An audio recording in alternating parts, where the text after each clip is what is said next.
કચ્છના રણમાં જેસલ જાડેજા નામના એક જાણીતા રાજપુરુષ રહેતા હતા. તેઓ બહાદુર તો હતા, પરંતુ સારું ખરાબું વિચારીને લેવાનું ક્યારેક ભૂલી જતા.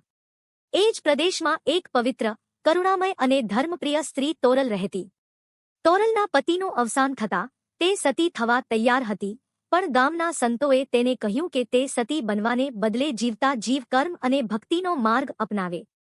તોરલે સંકલ્પ કર્યો કે જીવનમાં સત્ય, કરુણા અને પરોપકાર જ તેનું ધર્મ રહેશે.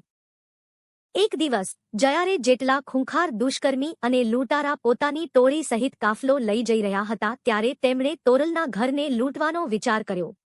ગામવાળાઓએ તેમને તોરલના પવિત્ર સ્વભાવ વિશે સમજાવ્યું. ત્યારે જેસલનું તોરલ પર મન લાગ્યું. તેણે નક્કી કર્યું કે તોરલને પોતાની રાણી બનાવવી. પરંતુ તોરલ ધર્મનિષ્ઠ હતી. તે બોલી, જો મારા સતીધર્મની પરીક્ષા પાર કરશો તો જ હું લગ્ન સ્વીકારીશ. તોરલે શરત મૂકી કે રણની વચ્ચે એક અગ્નિના કુંડ ઉપરથી જેસલે ઘોડો દોડાવવો પડશે. જો ઈ કૃપાથી તેણીનું સત્ય જીતશે તો જ અગ્નિ ઘોડાને સ્પર્શશે નહીં. જેસલે હિંમત કરી અને ઘોડો દોડાવ્યો.